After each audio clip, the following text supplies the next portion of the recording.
agradecer muito a presença de todos, dizer da importância desse debate. Eu acho que a participação aqui de 3 deputados federais, mais a presença do deputado Alex Fontaine também, que passou aqui. Mas está aí, eu não tinha visto. Então, por favor, eu faço questão de agradecer a presença do deputado Alex e dizer que é uma honra e uma satisfação muito grande poder tê-lo aqui. É um dos grandes debatedores da questão tributária brasileira e é uma pessoa que debate com a cabeça aberta, com um senso de busca da verdade que é louvável sob todos os aspectos, e eu agradeço muito a presença. Certamente vamos querer ouvir a sua opinião uma vez terminadas essas apresentações e quando tivermos a fase dos debates. Eu gostaria de mencionar o seguinte: por que nós estamos fazendo esta apresentação? Nós temos uma proposta há já bastante tempo, que é a proposta de um imposto único. Essa proposta do imposto único, eu queria mencionar a todos os senhores, ela foi elaborada há mais de, falaram aqui em várias décadas, em realidade faz 30 anos, foi em 30 anos, foi em 1992 que eu publiquei um artigo na Folha de São Paulo, e que eu chamei de Por uma Revolução Tributária. E naquele artigo eu propunha um imposto único nacional. Essa proposta do imposto único nacional, por mais atraente que pareça, ela tem se revelado, de certa forma, inviável, e por uma razão muito simples. Nós temos uma federação complicada, com 3 níveis de governo. Diferentemente de todas as outras federações no mundo, nós temos um nível de governo federal, nós temos os estados, e depois nós temos 5.600 municípios que têm competências constitucionais tributárias, fazem parte da federação. E, portanto, a proposta de juntar tudo num imposto só, passando por cima do pacto federativo, da organização federativa que existe no Brasil há 140 anos, certamente é uma tarefa muito difícil de ser realizada. E eu fiz a minha autocrítica. Eu cheguei à conclusão de que a proposta, ainda que desejável, é uma proposta que precisa ser construída ao longo do tempo, quem sabe 10 anos, 20 anos, 30 anos, uma geração. Não se muda uma organização de um país, um pacto federativo, que, como eu disse, tem 140 anos, da noite para o dia. A ideia, portanto, da movimento... Vai um por um, por favor. Não. A ideia do imposto único, e na época eu propus um imposto único sobre movimentação financeira. Não se esqueça, isso foi há 30 anos atrás. Há 30 anos atrás, falar num tributo desse tipo era quase que uma heresia. E, de fato, causou muita polêmica na época, houve muito debate, muita discussão, as críticas foram muito grandes, mas o mundo evoluiu. E, em 30 anos, a ideia da movimentação financeira está ganhando espaço no rol dos instrumentos tributários disponíveis a todos os países no mundo. Então, vejam, o objetivo desse seminário é mostrar a todos aqueles que têm discutido a ideia da utilização de um tributo sobre movimentação financeira, não é uma jabuticaba brasileira, não é uma experiência utilizada por alguns países latino-americanos na década de 70, 80 do século passado, e que, por força das circunstâncias, acabou não se consolidando como um instrumento tributário forte, poderoso, consistente e duradouro. O que nós queremos mostrar é que, com a evolução do mundo, esta forma de tributação está sendo crescentemente utilizada como um instrumento complementar, coadjuvante de qualquer reforma tributária no mundo. Então, eu queria deixar muito claro a todos os senhores aqui. Nós não estamos discutindo o projeto do imposto único, esse é um outro debate. Eu vou fazer uma rápida pincelada dele para os senhores entenderem o que é que eu pretendo.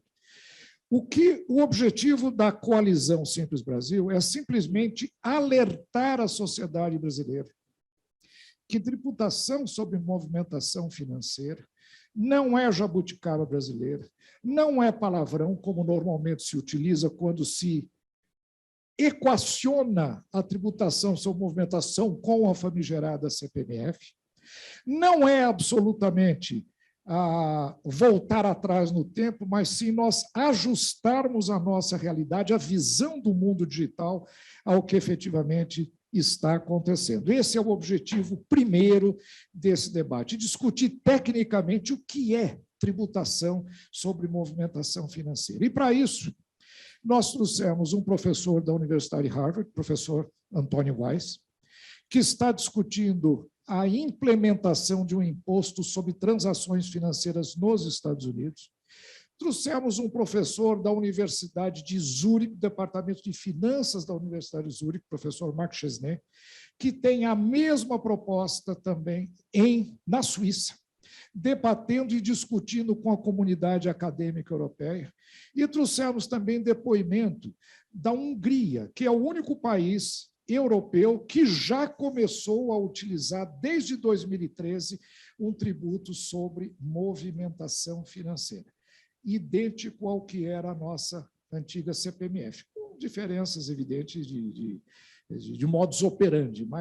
Então, nós queremos mostrar que esse debate é um debate que nós devemos, pelo menos, sentar sem preconceito, sem chavões, sem frase feita, com a cabeça aberta, tentando entender o que é esse tributo. Nenhum tributo é perfeito, nenhum tributo é perfeito. E, certamente, um tributo sobre movimentação financeira está longe de ser um tributo perfeito, do ponto de vista econômico, do ponto de vista de eficiência, do ponto de vista de equidade. Mas a mesma coisa pode ser dito de um imposto sobre valor agregado, que tem vantagens e desvantagens. Pode ser dito do imposto de renda, que tem vantagens e desvantagens. O que nós precisamos é analisar o trade-off. Como nós vamos avaliar vantagens e desvantagens de um e de outro tributo. E como nós podemos montar uma espécie de um cardápio de instrumentos, onde todos eles, os convencionais, os clássicos, os ortodoxos, possam conviver com esses mais modernos, mais digitais, menos burocráticos, mais automáticos, e construirmos um sistema tributário que se ajuste, pelo menos no atual momento, às nossas pretensões. Portanto, a primeira coisa que eu vejo na ideia do imposto único é uma enorme dificuldade num país federativo. Eu fiz a minha autocrítica. Hoje eu não defendo mais um tributo único para o país como inteiro. Há projetos aqui nesta casa que propõem exatamente isso, e eu respeito. Eu acho que é importante, eu acho que trazem contribuição, mas eu não vejo possibilidade, assim, a curto prazo, de um projeto como esse, eventualmente, evoluir de forma positiva. Então, as dificuldades são enormes. E o Pacto Federativo, evidentemente, é a grande dificuldade. Agora, o curioso é que a ideia do imposto único, ela não vingou como imposto único nacional, mas ela vingou como conceito da unicidade tributária. Então, o que eu estou querendo dizer aos senhores? Os dois grandes projetos hoje de debate da reforma tributária, os dois projetos que têm o maior protagonismo no debate é a antiga PEC 45 e a PEC 110. E olha que curioso, esses impostos preconizam exatamente a ideia de um imposto único. Só que é um imposto único vertical. Ele só pega uma coluna tributária, ou seja, todos os impostos de consumo. Mas a ideia é construir um imposto único de consumo. A PEC 45 e a PEC 110 fazem isso. O Simplifica Já trabalha em 3 colunas, da União, dos estados e dos municípios. A dificuldade técnica já está resolvida, portanto, estou sendo convidado a ir muito rapidamente. Eu estava fazendo um pouquinho de enrolação aqui para a gente poder ir, mas eu faço questão de dizer aos senhores, e eu vou passar rapidamente e vou deixar esse material para ser eventualmente discutido. Portanto, o Pacto Federativo é a primeira dificuldade. Agora, a ideia da unicidade tributária pegou. O deputado Alexis, por exemplo, é um defensor da PEC 110, da PEC 45. O que é isso, deputado? É um imposto único com base IVA.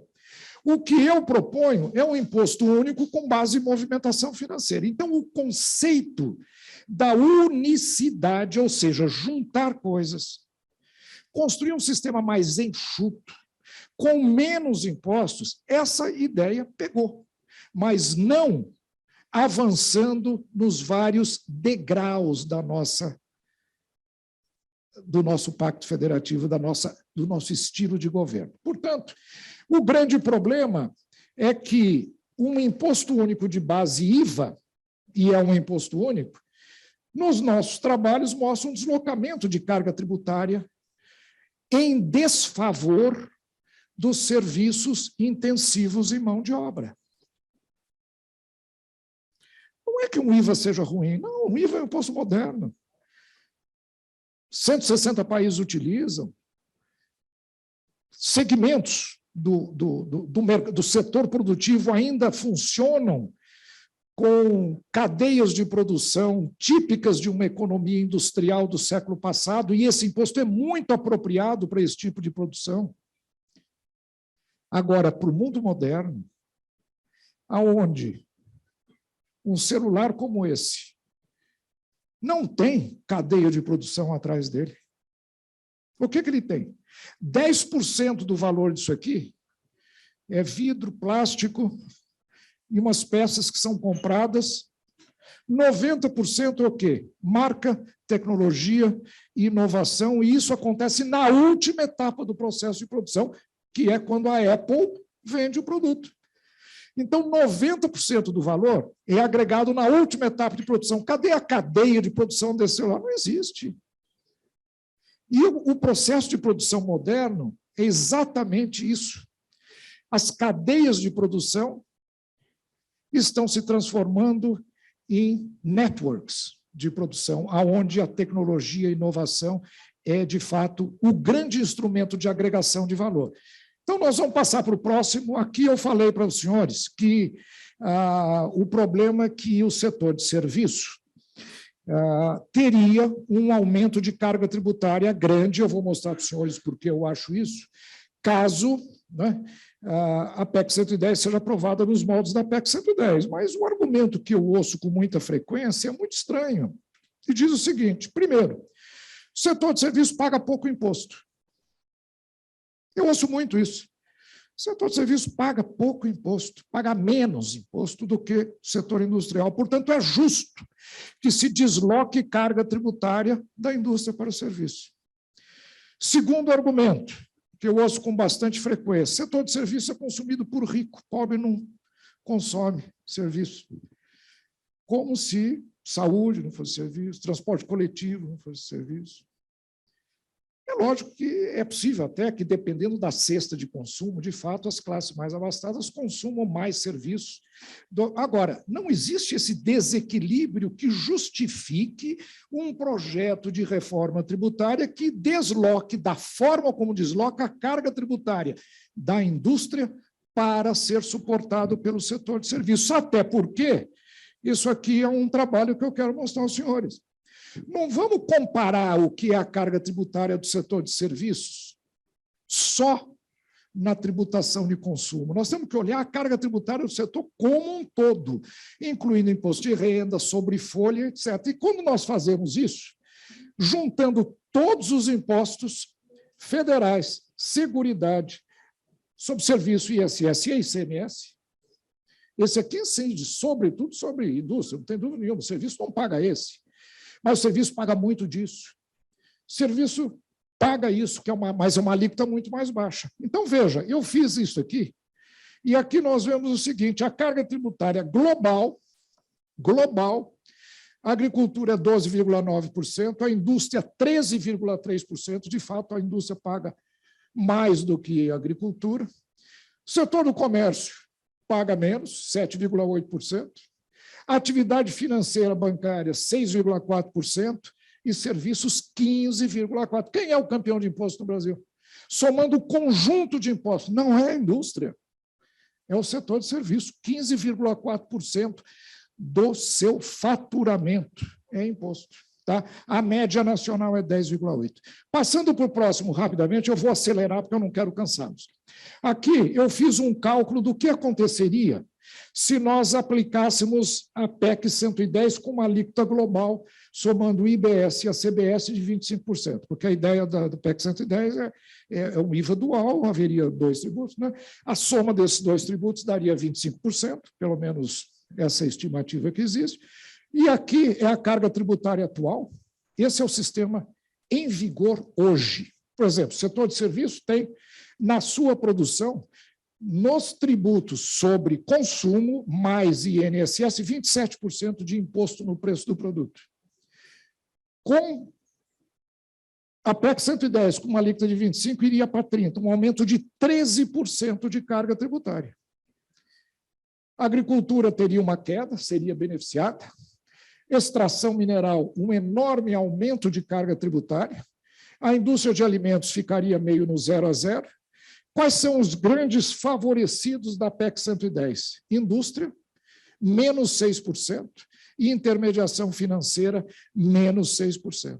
Quais são os grandes prejudicados? Serviço, mais 13%, comércio, mais 17%, e os outros, aqui Enfim, então o que eu estou querendo mostrar para os senhores é que não é justo uma reforma tributária que desloque carga tributária do serviço da indústria para o serviço, porque a carga tributária atual já está mais ou menos equilibrada. E, portanto, se houver uma redução para esse setor e um acréscimo para esse, haverá um enorme desequilíbrio. Deixa eu passar rapidamente, agora eu vou acelerar. Qual é a ideia do Imposto Único Federal?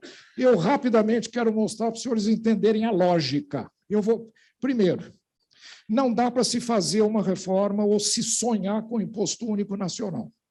Nós precisamos fazer um Imposto Único Federal, depois um Imposto Único dos Estados e depois um Imposto Único, quem sabe, dos municípios. E lá na frente, aí sim, rompermos o pacto federativo e juntar tudo. Enquanto isso não é feito, não é possível, né?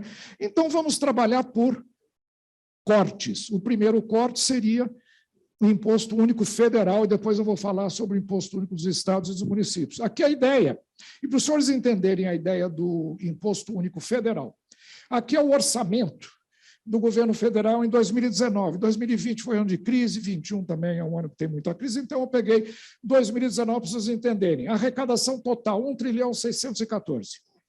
Aperta aqui, vai apertar. A Seguridade, só para financiar a Seguridade, 50% desse 1.600 bilhão é para financiar a Seguridade. 816 bilhões arrecadado através das contribuições previdenciárias, da COFINS, da CSLL, que é um adicional do imposto de renda, mas é um tributo para o custeio da Seguridade, mais os outros, dá 800 bilhões. Então, primeira constatação. O governo federal tem um grande pilar de despesas. Qual é esse primeiro grande pilar? É o previdenciário ou Seguridade. Absorve a metade da arrecadação, através de contribuições. Não são compartilhadas com estados e municípios. Segundo bloco, é o que eu chamo um bloco fiscal. É aquele bloco que gera receita através de impostos. Para quê? Para pagar os ministérios, fazer investimento, pagar a folha de salário, pagar o serviço da dívida, enfim, as atividades típicas de governo. Ela absorve 609 bilhões. Olha que interessante. Sendo que a metade disso vai para estados e municípios. Então, o governo federal fica só com 300. De 1,6 trilhão, ele tem para custear tudo 300, porque a metade disso aqui vai para estados e municípios. Isso aqui, esse bloco inteiro, vai para a Seguridade. Depois tem outras coisas aqui, que dá mais 188, aí é a arrecadação que o governo faz em nome de terceiros. Não é receita do governo. A FGTS não é receita do governo. O governo gere, administra, etc., mas é do trabalhador. A mesma coisa com salário, educação e outros itens que representam 188. Portanto, isso aqui, simplesmente o governo arrecada em nome de terceiros. O que o governo arrecada para ele gastar é esse bloco e esse bloco. São 2 pilares, portanto. Vamos para o próximo? Qual é a nossa ideia? A simplificação radical do nosso sistema tributário com 2 impostos. Um para financiar o pilar fiscal e outro para financiar o pilar da Seguridade. O pilar fiscal seria financiado com imposto de renda. O que eu proponho é que o imposto de renda continue vigindo como é hoje, como está hoje. É o imposto que menos problema causa no país hoje. É um imposto que, se nós formos elencar aqueles que mais problemas traz, litígio, custo, custo de compliance e tudo, o menos incomodador, não sei a palavra, o que menos incomoda é o imposto de renda. O que causa menos incômodo é o imposto de renda. Então, ele continua existindo, até porque é um imposto muito bom para, se for bem gerido, para se fazer equidade de distribuição de renda. Esse é o melhor imposto. Esse continua existindo. Agora, o resto será tudo eliminado e nós criaríamos um imposto sobre movimentação financeira que nós estamos chamando de IOF. E aqui eu quero rapidamente terminar. Pode apertar. Esses impostos todos aqui, IPI, IOF, CSL, contribuições patronais, dos temas, tudo isso aqui, a forma de arrecadação. Os valores serão arrecadados. Desapareceriam com o imposto sobre movimentação financeira com uma alíquota de 1,21%. Tá? Essa é a proposta do Imposto Único Federal. Muito simples, não muda radicalmente nada. Em realidade, consolida todas as contribuições patronais no imposto sobre movimentação financeira e acaba com o IPI, que ninguém tem grande apego a esse tributo, todo mundo quer acabar com ele mesmo. Só o resto aqui, tirando o IPI, é tudo contribuição para o financiamento da Previdência. Rapidamente, então, para eu terminar, se nós fizermos esse modelo, o governo federal vai continuar arrecadando os mesmos 22% do PIB que arrecada hoje, com a alíquota de 1,21%. 11% do PIB seria arrecadado para o pilar Seguridade, o imposto de renda arrecadaria 6% para o pilar fiscal, e esses outros aqui são impostos extrafiscais que continuarão existindo. Imposto de importação, FGTS, previdência individual, todas essas coisas continuam existindo. Rapidamente passar para o outro. Aqui é a distribuição entre estados e municípios. Quando eu apresentei esse projeto ao presidente Mendonça Filho, a primeira observação que ele fez foi o que vai acontecer com os estados e municípios.